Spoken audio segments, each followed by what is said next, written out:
ભાવનગરમાં કાલે એટલે કે 18 તારીખે સાંજે લગભગ 6 વાગે અમને ખબર મળી હતી કે ડુપ્લિકેટ દારૂના વેચાણના લીધે આ ઇન્સિડન્ટ થયું છે અને એની શરૂઆત ઘોઘા તાલુકાના ખરકડી ગામથી થઈ હતી, જ્યાં 5 કોઈ મિત્રોએ પાર્ટી કરી હતી અને એમાં એક સુરત અને એક જામનગરના પણ હતા. સુરતનો જે ભાઈ છે એની સુરતમાં સારવાર ચાલે છે અને જામનગરનો જે વ્યક્તિ છે એનો કોઈ લક્ષણ જણાતા નથી અને જામનગરમાં છે.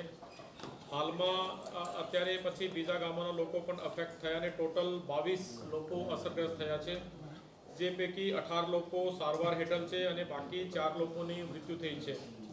4માંથી કાર્તિક મકવાણા 40 વર્ષના, ઉપેન્દ્ર ગોહિલ 25 વર્ષના અને ઘનશ્યામસિંહ જડેજા 50 વર્ષના કન્ફર્મ એનાથી જ મૃત્યુ પામ્યા છે અને બાકી એક નરેન્દ્ર યાદવ નામનું જે મોત છે તો એનાથી થયું છે કે નહીં આ થોડુંક શંકાસ્પદ છે. અમે લોકોએ એક તો મીડિયાના મારફતે અને આમ પણ તમામ લોકોને સૂચના આપી છે કે જે પણ છેલ્લા લાસ્ટ 2-3-4 દિવસમાં જે આ પ્રકારની રોયલ સ્ટેક જે બ્રાન્ડ છે એનું સેવન કર્યું છે તો તેમાં લક્ષણ હોય કે ન હોય તો તાત્કાલિક છતાં પણ હોસ્પિટલમાં સારવાર માટે દાખલ થવું જોઈએ. બીજું, જે ભાવનગરના પ્રાઇવેટ હોસ્પિટલ આરોગ્યમ, વેદ, આઈસીયુ અને બિમ્સમાં જે સારવાર હેઠળ છે તો ત્યાં પણ એક સુપરવિઝન અને એનો સહયોગ કરવા માટે આપણે જે મેડિકલ કોલેજના 2 નિષ્ણાંતની ટીમને પણ ત્યાં મોકલી છે. પછી અમદાવાદના આઈકેડી હોસ્પિટલમાંથી નેફ્રોલોજિસ્ટ પણ ભાવનગર આવવાના છે, જે સાંજે લગભગ 5:30-6 વાગે ભાવનગરમાં પહોંચી જશે અને પોલીસ પણ એ જે ગુનામાં જે કનેક્ટેડ છે 4 બુટલેગરની ધરપકડ એમાં કરી છે.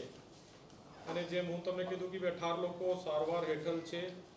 આ 18 લોકોમાંથી ડૉક્ટરના જણાવ્યા પ્રમાણે 2 લોકો ક્રિટિકલ છે, 4 આઈસીયુમાં છે, 2 વેન્ટિલેટર ઉપર છે અને 10 દર્દી એવા છે જે કે સ્ટેબલ છે. અને અત્યારે પણ અમે લોકો મીન્સ કે તમામને અપીલ પણ કરીએ છીએ કે જે પણ છેલ્લા 3-4 દિવસમાં જે આ જે ડુપ્લિકેટ રોયલ સ્ટેકનું કોઈ સેવન કર્યું હોય તો તાત્કાલિક નજીકના અથવા તો સાટી હોસ્પિટલમાં આવવા માટે જણાવવામાં આવે છે.